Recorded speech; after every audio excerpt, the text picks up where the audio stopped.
ఇండ్లల్లా దుకాణాలల్లా దేవుళ్ళకు పూజలు చేస్తే ఏదైనా పండో కాయనో ఇంత రవ్వ కేసరో పప్పు బెల్లమో అటుకులో ఆఖరికి అదునికి ఏం లేకుంటే ఇంత చక్కెరో పెట్టి దేవుడా మమ్మల్ని చల్లగా చూడు దేవుడా మా వ్యాపారం మంచిగా నడిచేటట్టు దీవెనలి దేవుడా అని దండం పెట్టుకుంటారు. అయితేగా పశ్చిమ గోదావరి జిల్లాలో ఓ షాపోళ్ళు దుగ్నంలో దేవుళ్ళకు పెడుతున్న తీర్థ ప్రసాదాలను చూస్తే షాక్ అవుతారు.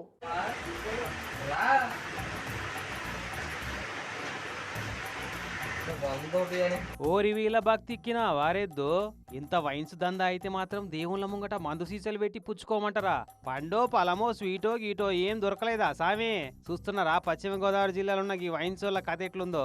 దుకాణంలో అమ్మే మందు బాటల్లే దేవుళ్ళ ముంగట పెట్టి విస్కీ సమర్పయామి, వైన్ ఆవాహయామి, జిన్ అభిషేకయామి, రమ్ సమర్పయామి, వడక వితరణయామి అని మంత్రాలు చదివి వైన్స్ దందాను 3 సీసాలు 6 లాభాలు అన్నట్టు మొక్కుతున్నారట.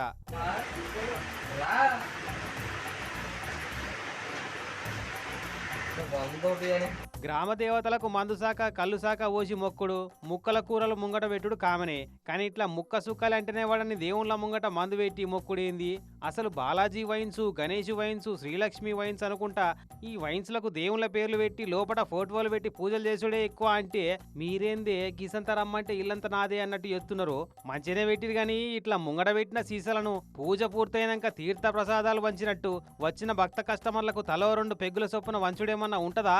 శాఖ పోసినట్టు 2 సుక్కలట్ల కింద పోసి మళ్ళా ఊర పెట్టుకుంటారా? ఇంతకిది ఏ వైన్సోళ్ళు చెప్తున్న పనో, కామెడీకి చెప్తున్నారో సీరియస్ గానే చెప్తున్నారో ఏలూరు పట్టణంలోనే అంటున్నారు గానీ ఇంటనే బంద్ చేస్తే బెటరు. లేకుంటే మంద ఆఫర్ చేస్తున్న ఈ దేవుళ్ళకే కాదు వాళ్ళ భక్తుల మనోభావాలు కూడా దెబ్బతిని పరిణామాలు తీవ్రంగా మారే ఛాన్స్ కూడా ఉంటది బ్రదర్లు, చూసుకోరి అని ఈ వీడియోలు చూసిన వాళ్ళంతా వార్నింగ్ ఇస్తున్నారట వైన్సోళ్లకు.